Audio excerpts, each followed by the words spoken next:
And right, New Jersey Transit proposing a 15% fare increase to go into effect this summer. Now, residents will get to voice their opposition to the fare increase during public hearings, which will get underway in March. But local leaders are already weighing in. This morning, we are joined by Hoboken Mayor Ravi Bhalla, who is against the double-digit increase.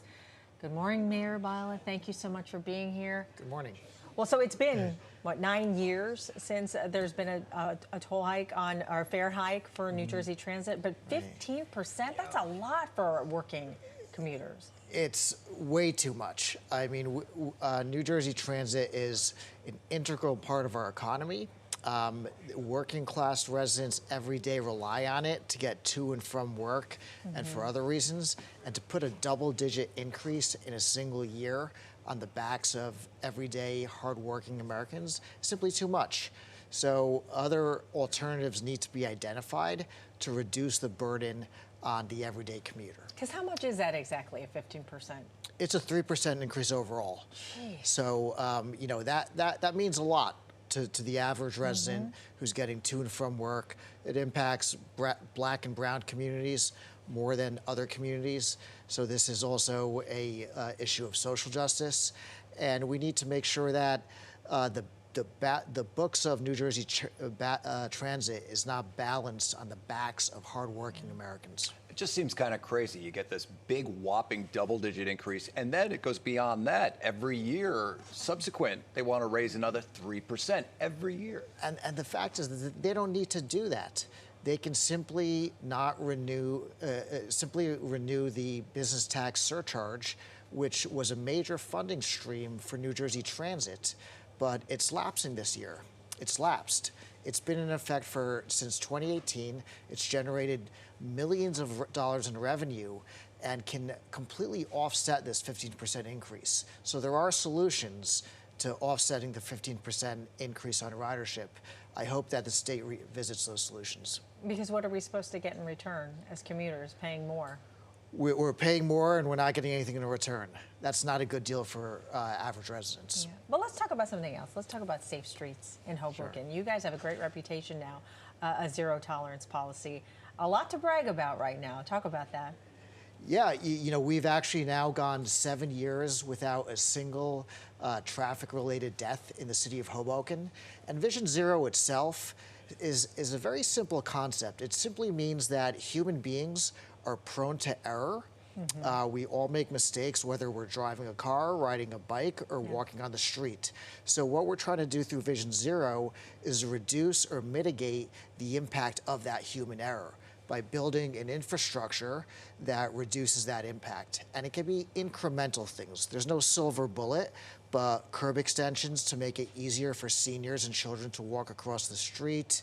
We have a 20 is plenty law that reduces the speed limit across the city.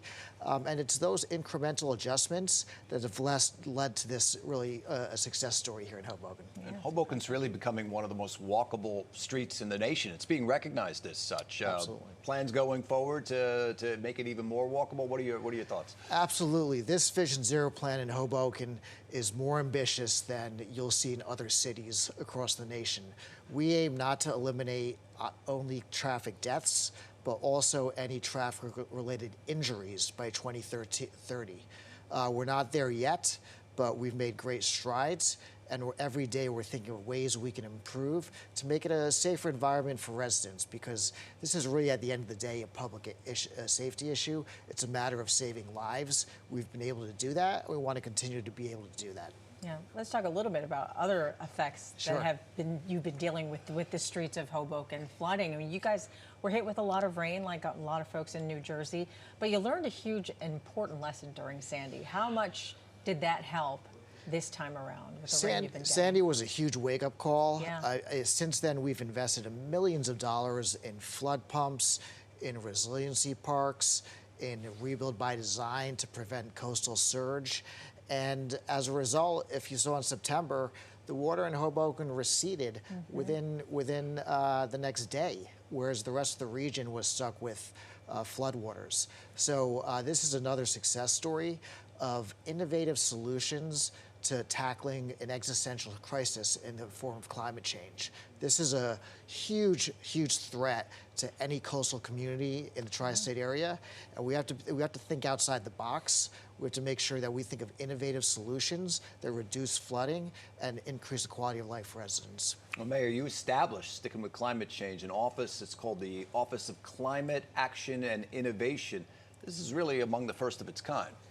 Yeah, we want to really elevate this topic in the public consciousness and make sure that every department in city government thinks about the impact of any project, whether it's a building and making resilient buildings that are powered by renewable electricity, or really anything else, because as government leaders, we need to lead by example. If we want to make sure that our residents are conscious about the climate and the impacts of climate change, we need to do our job as city government as well. Yeah, it's really important to Yeah. put that in the forefront of everyone's minds. Yes. Thank you so much, Mayor Bhalla, for taking the time to talk with us. It's nice to have you in studio instead Yes. of Zoom. It's a Crossing pleasure. the river. Yeah, Appreciate that. make sure you come back.